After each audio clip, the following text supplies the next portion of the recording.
Hi guys, my name is Lolzayno. I'm a rank 47 peak challenger Ziggs one trick, and today I'm going to talk about a new tutorial on how to use your bouncing bomb, ideally the Q. So first we're going to cover how to effectively use your Q long range. There's two different methods. You can either do the Q flash, which is very unpredictable and hard to react to, as well as the satchel Q, where you're ideally propelling yourself forward using satchel and throwing Q in midair to extend the range of your Q. This is a great example of me using Q flash to extend the range of my Q. As you can see before, I was currently out of range where if I were to throw a Q at the time, it would have to bounce into them. But if I were to Q flash, it would be instantaneously hitting them, making it hard for them to react to. This is another example of me extending the range of my Q. In this case, instead of using flash, I decided to satchel myself forward, propelling myself forward while throwing Q in midair. This gives me time to throw the Q right on top of TF rather than just having it bounce towards him and giving him time to react to. The next topic we're going to cover for this Q tutorial is when to ideally throw the bouncing bomb.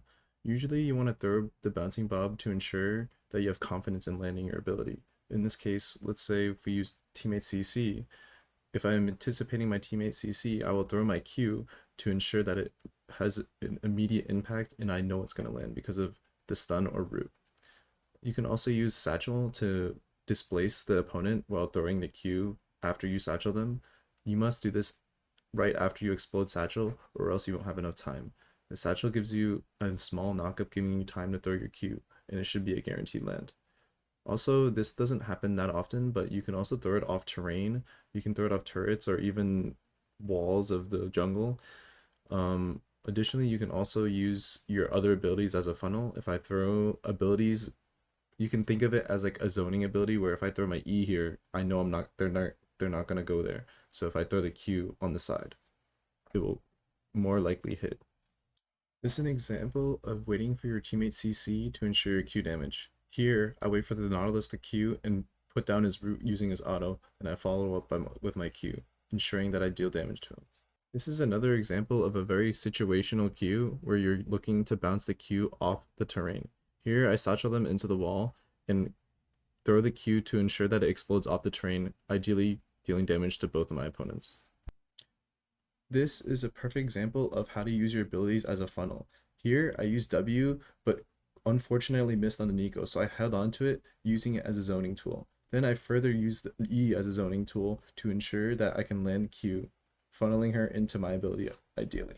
This topic we're going to cover is how to poke with Q, the bouncing bomb. So in lane, I ideally look to poke my opponent when they walk near the minion wave. When they walk towards the minion wave to farm, I will look to bounce the Q off the minion wave to ensure that it explodes onto the minion wave, but also splashing onto my opponent.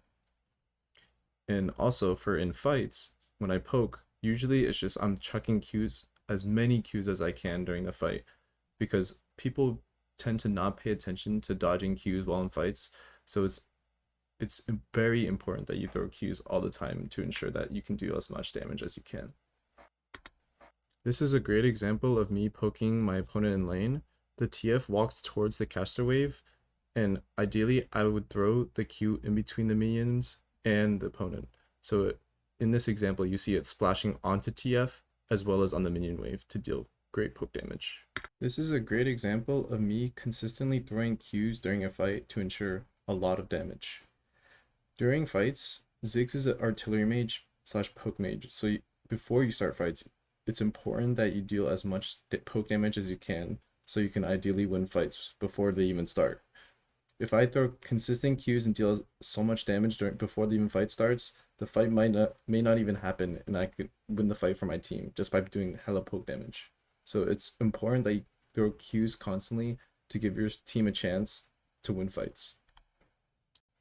This concludes the tutorial of how to use Bouncing Bomb and the various different methods you can use to throw Q and deal damage effectively. I hope this helps your climb and I hope you enjoyed the video. Thanks. Bye.